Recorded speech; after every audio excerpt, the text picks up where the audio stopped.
방금 소개받은 이상현 목사입니다. 반갑습니다. 네, 목사님은 뭐 저 멀리 저구촌 교회 사역하는 사람 아니고요. 청소년 지구 목사입니다. 근데 제가 이제 사무실이 분당에 있어가지고 이제 수지에 이렇게 잘 못 왔는데 저는 여기 출신이에요. 12시 중등마을. 그래서 2016년에 12시 중등마을이 처음 만들어졌거든요. 그때부터 사역했어요. 2016년부터 19년까지 이게 중등마을 사역하고 여기서 목사 안수 받고 이렇게 사역을 하고 있고요. 청소년 지구 이렇게 섬기고 있습니다. 그래서 한 달에 한 번씩 수지에 와서 이렇게 뭐 설교하고 이렇게 하기로 약속을 했어요. 그래서 여러분이 좋든 싫든 가끔 여기 와서 이렇게 만날 텐데 그때마다 반겨주시고 또 인사해 주셨으면 좋겠습니다. 저는 그 설교할 때 외치는 구호가 있거든요. 그래서 앞에 이렇게 화면에 한번 띄워주시면 제가 말씀의 자리로 나아갑니다 하면 여러분이 저 노란색 글씨 결단하는 마음으로 한번 큰 목소리로 외쳤으면 좋겠습니다. 말씀의 자리로 나아갑니다. 나는 예배자입니다. 나는 하나님만 바라봅니다. 나는 마음을 다해 예배합니다. 이곳에 하나님이 계십니다. 네, 오늘은 누가복음 9장에 있는 말씀 가지고 무슨 낙으로 사세요? 라는 제목으로 하나님 말씀 함께 나누도록 하겠습니다. 다음 퀴즈 있는데요. 이 화면에 정답에 들어갈 단어가 뭔지 한번 여러분 맞춰보세요. 사람이 뭐뭐로만 살 것 아니요. 이 괄호 안에 들어갈 단어가 뭘까요? 떡이에요. 맞아요. 우리 이렇게 어렸을 때부터 주일학교 나온 친구들은 다 알고 있는데 성경에 나오는 말이죠. 사람이 떡으로만 살 것 아니요. 그래서 먹고 사는 즐거움이나 뭐 세상의 즐거움으로 살 것이 아니라 하나님 말씀으로 살아야 된다. 예수님이 하신 말씀이잖아요. 그래서 제가 우리 수지체플의 전도사님들한테 물어봤어요. 그래도 목회자니까 하나님 말씀으로 살겠지 하고 이분들 한 분 한 분한테 이제 설문조사를 했는데 거짓으로 응답하신 지호세 전도사님 제외하고 이분은 성경책을 그 사진을 보냈더라고요. 자기는 말씀 읽는 낙으로 산다고. 그래서 제가 그건 거짓말이니까 설교 때 쓰지 않겠다고 지워버렸어요. 분당이래. 10시 중이마을 석지수 전도사님 아들과 노는 낙으로 살아요. 이렇게 사진을 올리셨어요. 자기 어린 아이가 둘 있거든요. 아들 데리고 등산하셨나 봐요. 제가 사진을 보자마자 문득 드는 생각이 사모님 너무 외롭겠다. 아내하고는 왜 놀지 않지? 이런 부정적인 생각이 들었습니다.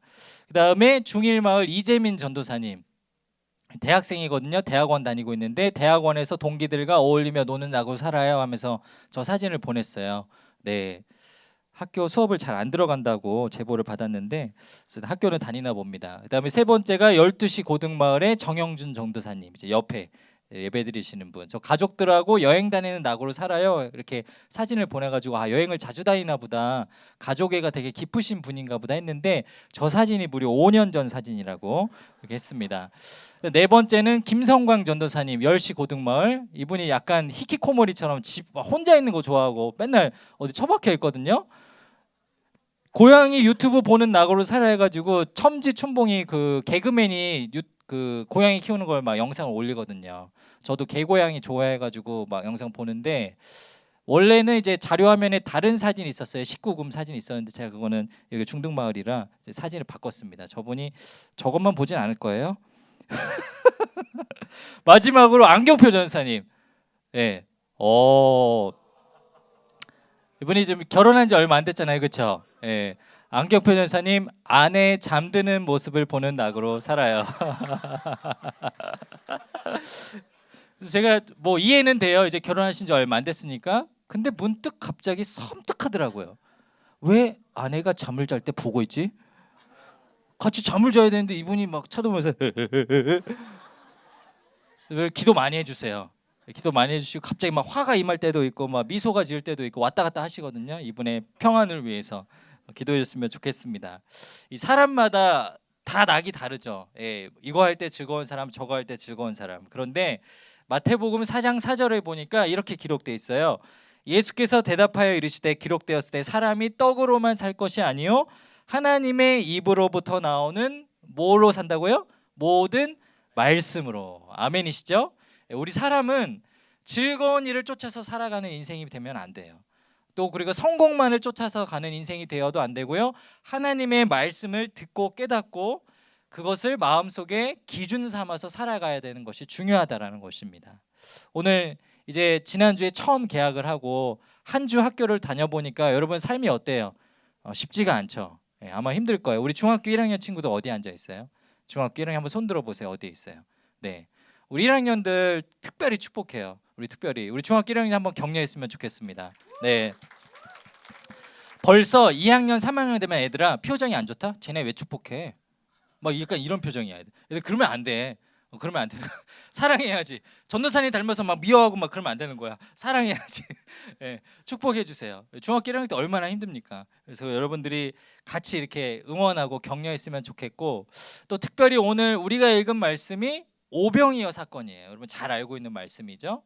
예, 보리떡 5개와 물고기 2마리로 뭐 15,000명, 20,000명 수없이 많은 사람을 배불리 먹이셨던 기적이 기록되어 있는 말씀입니다. 오늘 이 설교 말씀, 하나님 말씀을 같이 들여다보면서 우리가 새 학기 어떤 힘으로 살아가야 하는지, 하나님이 주시는 말씀의 힘으로 살기 위해서 어떻게 노력해야 하는지 깨닫는 귀한 시간이 되길 축복합니다. 자, 새 학기 하나님이 주시는 말씀의 힘으로 살아가기 위해 어떻게 해야 할까요? 우리한테 2가지 노력이 필요한데요. 첫 번째는 이기적인 마음을 버리고 하나님의 시선으로 바라봐야 합니다. 한번 따라해 볼게요. 이기적인 마음을 버리고 하나님의 시선으로 바라봐야 합니다. 네, 이 오늘 본문이 여러분들 너무 잘 아는 말씀이 아마 어린 시절부터 교회에 다니면서 수없이 많이 들었던 이야기일 겁니다. 이 오병이어 사건은 마태복음, 마가복음, 누가복음, 요한복음, 사복음서에 다 기록이 되어 있어요. 그러니까 그만큼 중요한 가르침이 있고 역사적으로 있었던, 사실적으로 있었던 사건이었다라는 거예요. 근데 우리가 어린 시절에 교회에 다니면서 이 오병이어 사건을 이야기를 많이 듣는데 대부분은 뭔가 그런 환타지 같은 생각을 품어요. 왜냐하면 이 오병이어 사건의 결과만 기억을 하거든요. 이 미취학 같은 어린이지구 같은 그런 데서 설교 들어보면 이게 굉장히 막 동화 같은 이야기로 들려줘요. 한번 제가 들려드릴게요. 예수님 주변에는 예수님을 좋아하는 많은 무리들이 늘 예수님을 따랐어요. 예수님은 그들을 불쌍히 여기시고 그들을 먹이기로 작정하셨어요. 예수님, 여기 보리떡 5개와 물고기 2마리가 있어요. 제가 먹으려던 건데 배고프신 예수님께 먼저 드려요. 히힛. 아이고 고맙다. 마음씨가 참 고운 아이로구나. 기특하다. 예수님, 아이가 가져온 보리떡 5개와 물고기 2마리가 있습니다마는 이걸로 저 많은 사람들을 어떻게 다 먹일 수 있겠습니까? 기다려 보거라. 내가 기도하겠다. 하나님, 저들을 불쌍히 여기시고 먹이시옵소서. 그들을 축복하시옵소서. 예수님이 기도를 마치시고는 제자들에게 보리떡과 물고기를 나누어 주라고 명령하셨어요. 아니, 이걸 가지고 어떻게 다 먹이신다는 거야? 이게 뭐야? 바구니가 언제 이렇게 가득 찬 거지? 이럴 수가! 떡과 물고기가 줄지 않아! 기적이다! 기적이 일어났다! 그렇게 많은 사람들이 보리떡과 물고기를 배불리 먹었고 무려 12바구니나 남았습니다. 그래가지고 끝났어요 이제. 예. 제가 이런 걸 할 수 있는 이유는 애가 3이에요. 그리고 10살, 7살, 5살 아직 어려가지고 동화책을 자주 읽어줍니다. 1인 12역까지 가능합니다. 저희가 이제 이런 오병이어 사건을 막 떠올려보면 그래서 그 결과만 기억을 하죠. 예수님이 수없이 많은 사람들을 먹이셨어. 옛날에 그 보리떡 5개와 물고기 2마리가 무한 리필 돼가지고 다 먹었다, 이런 기적과 같은 결과만 기억을 해요. 그런데 이제 중고등학생 정도 되면요, 이 말씀의 근원적인 가르침을 우리 볼 줄 알아야 돼요. 사실은 이 오병이어 기적을 일으키기 위해서 어떤 배경과 과정이 있었는지를 우리가 잘 살펴볼 필요가 있어요. 누가복음 9장 말씀 우리가 읽었는데 1절과 2절에 보면 이런 말씀이 나옵니다. 예수께서 12제자를 불러 모으사 모든 귀신을 제어하며 병 고치는 능력과 권위를 주시고 하나님의 나라를 전파하며 앓는 자를 고치게 하려고 내보내시며, 이렇게 기록되어 있어요. 예수님이 12제자들하고 계속 같이 다니다가 그들한테 이제 능력을, 권위를 주신 다음에 내보냈다고 나와요. 그러니까 사역을 하라고 보낸 거예요. 그래서 예수님의 제자들이 막 실제로 병 고치고 귀신 내쫓고 복음 전하고 많은 열매들을 맺습니다. 그리고 돌아와요. 그게 우리가 이 본문의 오병이어 사건의 배경이 되는 첫 줄인데 10절에 보니까 이렇게 나옵니다. 사도들이 돌아와 자기들이 행한 모든 것을 예수께 여쭈니 데리시고 따로 벳세다라는 고을로 떠나가셨다 이렇게 기록되어 있죠. 우리가 흔히 이제 이스라엘의 갈릴리 호수를 갈릴리 바다라고 하는데 그 정도로 굉장히 큽니다. 그래서 이 호수를 끼고 어딘가 이동할 때 그 안에서 배를 타고 이동을 해요. 수고하였으니까 제자들이 와가지고 야 니네 참 수고했다. 우리 좀 이제 우리끼리 좀 리프레시하는 시간을 갖자라고 해가지고 어디로 이동을 했다가 나오죠? 벳세다. 벳세다라는 데를 갔는데 문제가 거기서 일어나는 거예요. 그 당시 예수님이 얼마나 인기가 많았냐면 그냥 12명 데리고 배 타고 이동을 하는데 사람들이 그걸 보고 졸졸 쫓아와가지고 거기까지 다 와서 엄청난 무리로 예수님을 에워싼 겁니다. 그래서 11절에 보면 이렇게 나와요. 무리가 알고 따라왔거늘 예수께서 그들을 영접하사 하나님 나라의 일을 이야기하시며 병 고칠 자들은 고치시더라. 예수님이 또 쉬지 않고 사람들이 모이니까 또 바로 이어서 사역을 했어요. 여러분 이때 많은 사람들이 예수님한테 모여서 찾아왔는데 이게 지금 불편한 사람들은 누구였을까요? 제자들. 왜냐하면 자기네 지금 밖에 나가서 열심히 고생하고 사역하고 왔거든요. 그리고 조금 쉬겠지 하고라고 해서 배 타고 벳세다로 건너갔는데 웬일이야? 여기 사람들이 더 많이 모인 거예요. 그리고 좀 쉬고 싶었는데 예수님이 눈치 없이 계속 사람들을 보살펴 주시고 가르쳐 주시는 사역들을 하는 거죠. 제자들이 12절에 보니까 이런 말을 합니다. 날이 저물어 가매 12사도가 나와 여짜오다 무리를 보내어 두루 마을과 촌으로 가서 유하며 먹을 것을 얻게 하소서. 여러분 제가 질문해 볼게요. 여기 지금 12명이 다 나와서 예수님한테 말하는 거예요. 예수님 지금 밤도 저물었는데 저 사람들 이제 집에 돌아가서 밥도 먹고 좀 쉬게 하시죠. 제자들이 아주 좋은 마음을 가지고 예수님한테 이런 제안을 했을까요? 자기네들이 쉬고 싶은 이기적인 마음에서 이런 말을 했을까요? 이기적인 마음이죠. 이제 좀 보내시죠. 꼴도 보기 싫은데. 이런 마음으로 예수님한테 저들을 다 보내라고 말을 한 거예요. 자, 근데 예수님이 동문서답하듯이 오늘 이 본문의 키포인트가 되는 13절 말씀에 이렇게 고백합니다. 다 함께 한번 읽어보겠습니다. 시작. 예수께서 이르시되 너희가 먹을 것을 주라. 여러분 이게 지금 상황적으로는 말이 안 되는 거잖아요. 좀 쉬고 싶잖아요. 그만두고 싶잖아요. 심지어 사람도 너무 많잖아요. 근데 예수님은 어떻게 하라 그러세요? 먹을 것을 주라.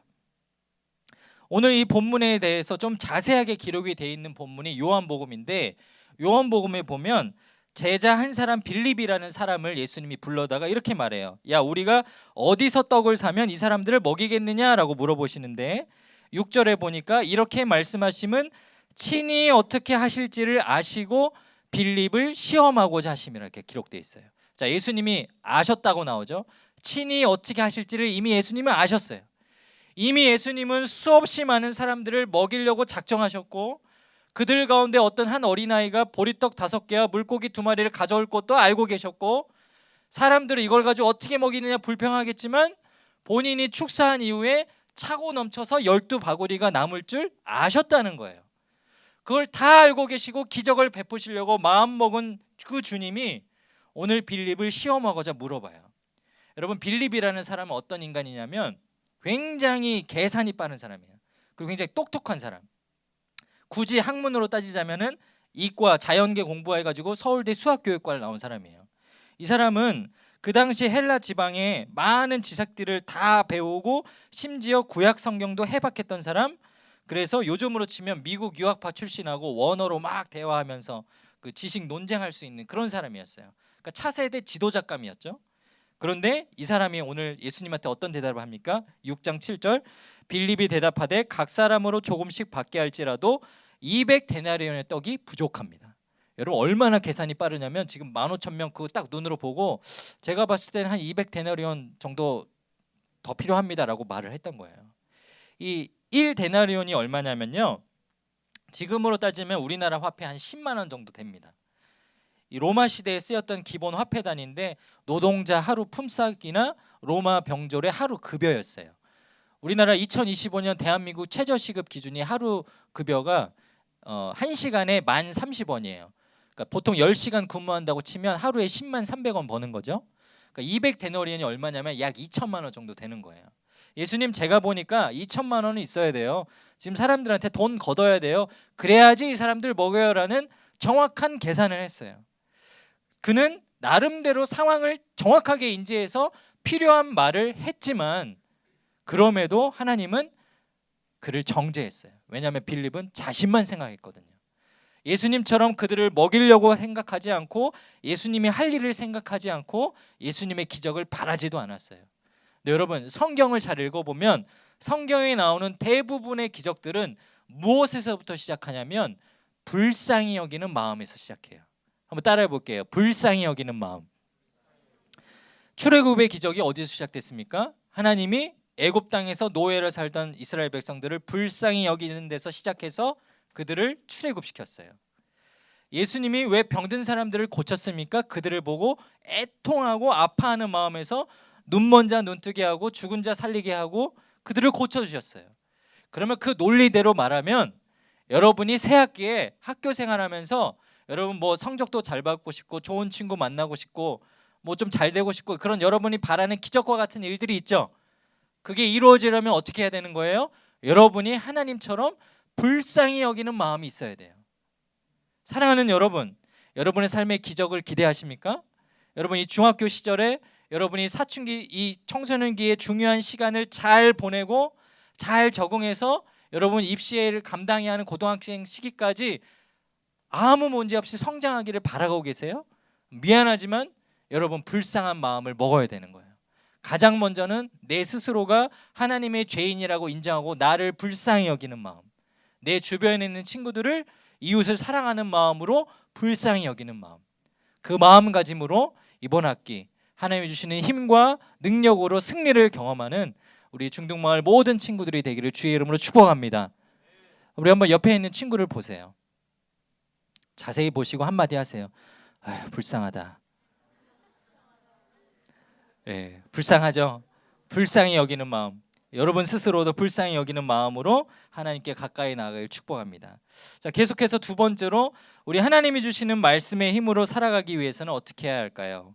우린 두 번째로 아주 작은 것이라도 주님께 드릴 수 있어야 합니다. 자, 오늘 13절에 보니까 이제 제자들 중에 하나가 드디어 먹을 양식을 가지고 와요. 우리에게 떡 5개와 물고기 2마리밖에 없으니 이 모든 사람을 위하여 먹을 것을 사지 아니하고서는 할 수 없습니다라고 말을 하죠. 이 고백을 했던 사람은 안드레였습니다. 안드레. 지금 장정만 5,000명, 남자만 5,000명, 여인과 아이를 합치면 최소 15,000명에서 2만 명까지 되는 어마어마한 사람들이 모였어요. 근데 그 사람들을 먹이려고 하는데 보리떡 5개와 물고기 2마리는 보잘것없죠. 이 보잘것없는 양이에요. 성인 한 사람이 한 끼 식사로 먹는 양입니다. 그래서 요한복음 6장에 보면 안드레가 이렇게 고백해요. 제자 중 하나 시몬 베드로 형제 안드레가 예수께 여짜오되 여기 한 아이가 있어 보리떡 5개와 물고기 2마리를 가지고 왔습니다. 그런데 이것이 이 많은 사람에게 얼마나 되겠습니까? 예수님 가지고는 왔는데 이거 어떻게 해요? 그래도 안드레는 빌립보단 나아요. 빌립은 애초부터 계산하고 이거 안 돼, 이거 못하는 거예요. 딱 점을 찍어버렸는데 안드레는 소망이 있었던 거예요.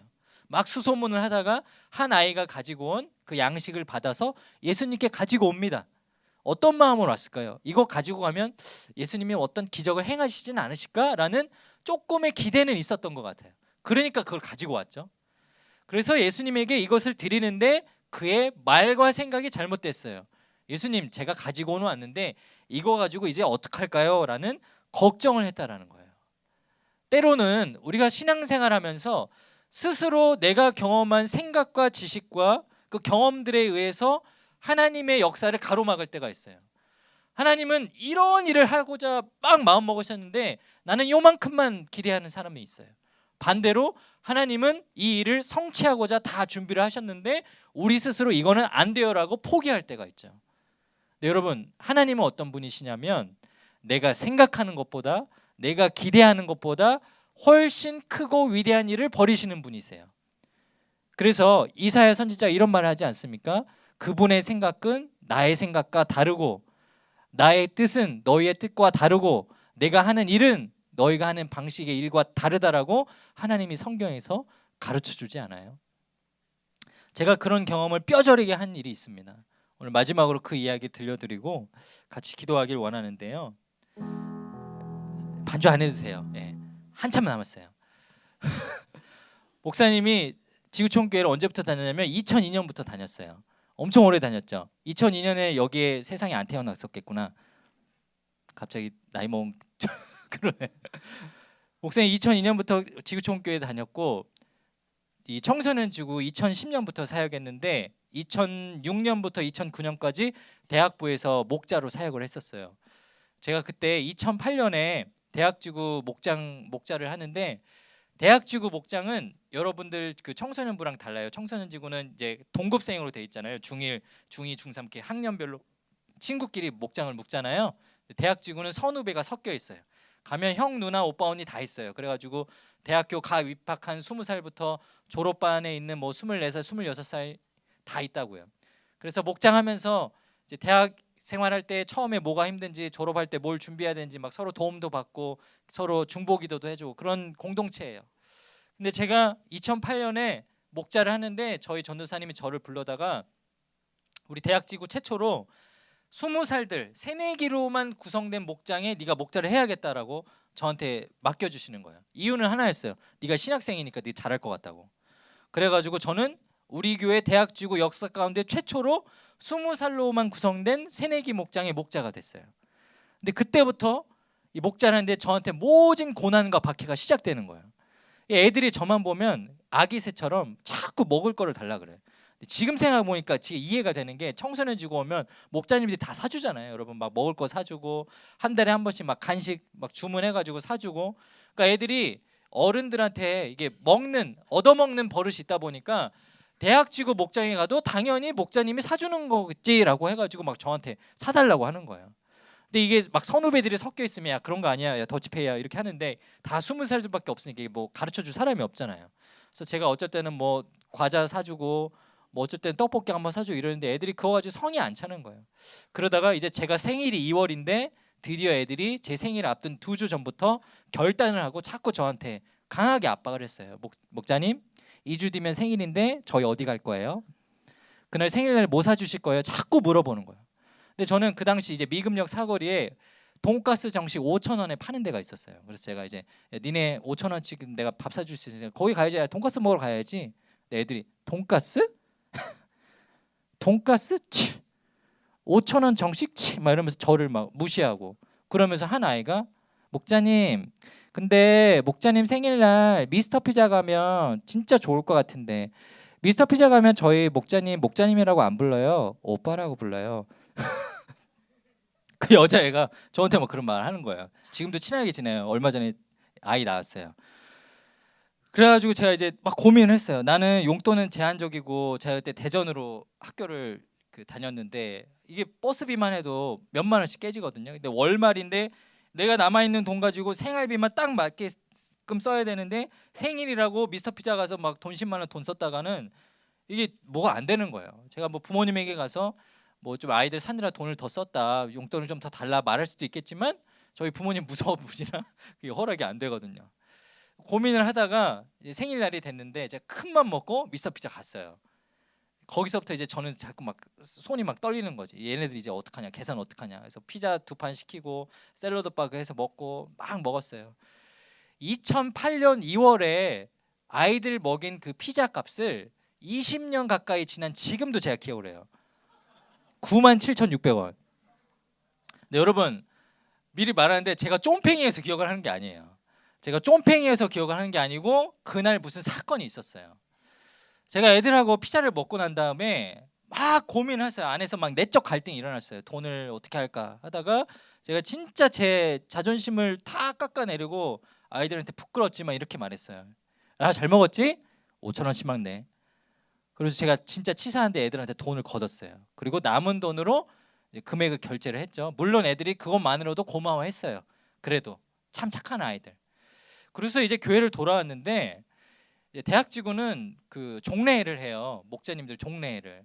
그래서 모여가지고 오늘 사역 어땠다 평가를 하거든요. 근데 전도사님 저를 부르는 거예요. 그러더니 갑자기 저한테 무슨 말이냐면 우리 교회 권사회가 있는데 권사회 분들이 1년에 한 명씩 신학생을 정해가지고 이렇게 한 학기에 매달 10만 원씩 장학금을 주셔. 근데 내가 네 이야기를 했는데 이 분당 권사에서 너를 장학금을 주기로 했어 하면서 저한테 10만 원이 든 흰 봉투를 딱 주는 거예요. 근데 여러분 그걸 받는 제 마음이 어떻겠어요? 제가 막 기뻐가지고 우와 10만 원 생겼다. 나 방금 97,600원 썼는데 제가 그랬을까요? 제가 그거를 너무너무 받기 싫어했어요. 그 봉투를 저한테 10만 원을 주겠다고 딱 내미는 그 순간 마치 하나님이 저한테 이렇게 팔짱을 끼고 아유 글러먹은 자식, 내가 너 목자 한다고 한 달 할 때부터 너 알아봤어? 넌 그거밖에 안 되냐? 내가 너 먹여 살리는 거 그거 하나 못 해주겠냐? 하나님이 저를 혼내는 것 같은 거예요. 세상 너무 부끄럽고 부끄러워서 전사님한테 사연을 다 말하지 못하고 앞으로 그러면 제가 열심히 아이들 위해서 쓰겠습니다 하고 그 10만 원 받았어요. 근데 여러분 속담 중에 그런 말 있죠. 쥐구멍이라도 숨고 싶다고. 쥐구멍이 아니라 바퀴벌레 구멍이라도 숨고 싶은 마음이었어요.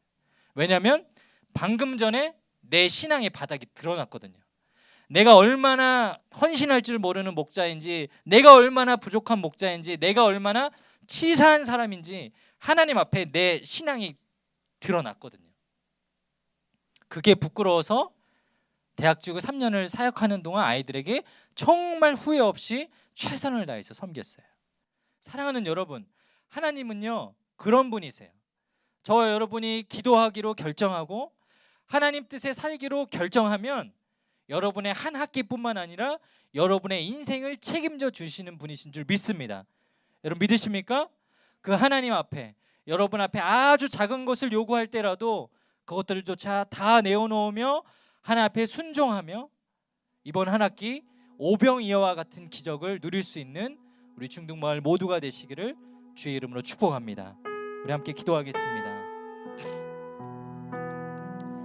우리 한번 다 함께 자리에서 일어나서 이 시간 기도했으면 좋겠는데요. 우리 들은 말씀을 기억하면서 함께 기도했으면 좋겠어요. 하나님, 저희를 이 자리로, 예배의 자리로 부르시면서 하나님은 또 내 삶에 또 다른 기적을 행하고자 요구하시고 기다리시는데 제 마음이 완악했습니다. 제 마음이 이기적이었습니다. 제 마음이 제 스스로도 불쌍히 여기지 못하는 교만한 사람이었습니다.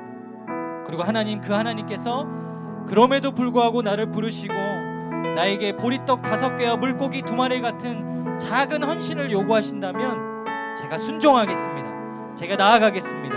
오늘 이 시간 결단하는 귀한 기도의 시간이 되길 축복합니다. 우리는 들을 말씀을 기억하면서 우리 함께 기도할 때 하나님, 제가 주님 앞에 긍휼히 여기는 마음, 불쌍히 여기는 마음을 갖는 겸손한 자가 되게 하여 주시옵소서. 작은 것이라도 바치라고 말씀할 때 담대하게 나아가며 헌신하고 순종하는 그런 믿음을 가지는 제가 되게 하여 주시옵소서. 우리 시간 주여 한번 크게 부르시고 우리 믿음을 위해서 결단하며 기도하겠습니다. 주여, 하나님 그렇습니다. 하나님 말씀으로 우리 가운데 살아갈 수 있는 저희들을 되게 하여 주시옵소서. 우리 보기에 우리 부족한 일이 많았습니다. 잘할 수들이 많았습니다. 그럼에도 불구하고 하나님 가운데 신경을 내나 우리께서 용서하여 주시옵소서. 주님이 불쌍히 여주시옵소서. 하나님 특별히 나를 사랑하는 우리 귀한 학생들이 하나님 믿음의 청소년들을 모여서 세상의 힘을 가운데 살아갈 수 있는 저희를 모두가 되게 어느 때보다도 온전히 뒤에서 살아갈 수 있는 우리 모두가 될 수 있도록 주님께서 무엇을 함께하여 주옵소서. 사랑의 하나님, 그렇습니다. 내 삶 가운데 여전히 이기적이고 교만한 부족한 모습들이 있었음을 고백합니다. 주님, 저희를 불쌍히 여겨 주시옵소서. 아멘. 세상 살아가는 동안 하나님 부르시는 그 소명의 자리에서 작은 것이라도 내어놓을 수 있는 헌신, 순종의 모습으로 살아가는 저희들이 되게 하여 주셔서 이번 한 학기뿐만 아니라 평생의 삶 가운데 기적과 같은 승리를 경험할 수 있는 우리 모두가 될 수 있도록 인도하여 주시옵소서. 아멘. 이 모든 말씀 살아계신 예수님의 이름으로 기도합니다. 아멘. 아멘. 우리 들은 말씀 기억하며 결단하는 마음으로 우리 함께 시선 찬양 주님 앞에 올려드리며 오늘 예배를 마치도록 하겠습니다. 내게로부터 눈을 들어 주를 보기 시작할 때 주의 일을 보겠네. 주의 일을 보게 내 작은 마음 돌이키사 작은 마음 돌이키사 하늘을 크게 하네.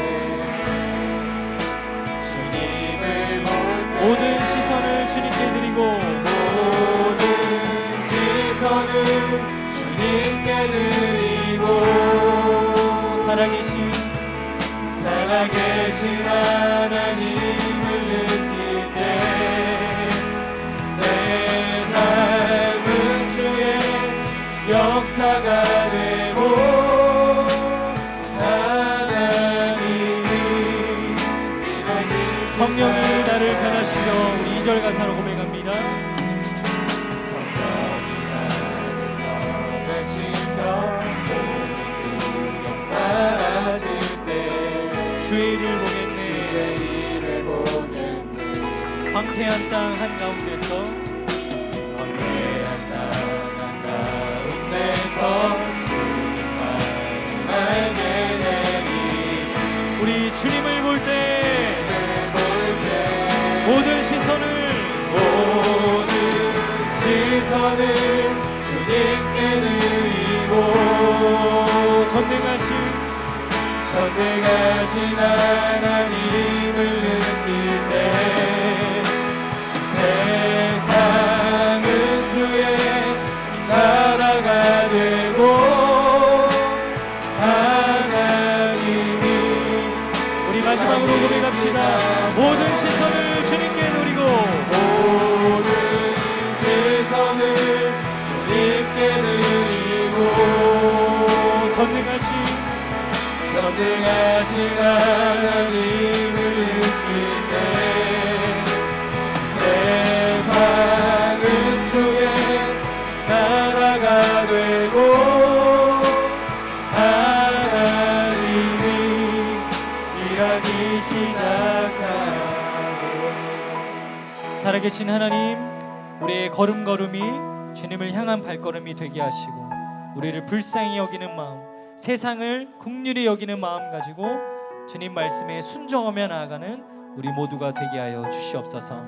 이제는 우리 주 예수 그리스도의 은혜와 하나님 아버지의 극진하신 사랑하심과 성령 하나님의 역사하심 교통하심이 오늘 오병이어 말씀을 통하여 주님 앞에 나를 겸손하게 불쌍히 여기며 또 주님 말씀하시는 그 사명 위에 작은 것이라도 다 맡기며 나아가기로 결단하는 우리 수지 12시 중등마을 귀한 주님의 자녀들 위해 또 그들과 함께하며 섬기시는 목자님들의 가정과 직장과 모든 환경 위에 이제로부터 영원까지 함께 하시기를 간절히 축원하옵나이다. 아멘.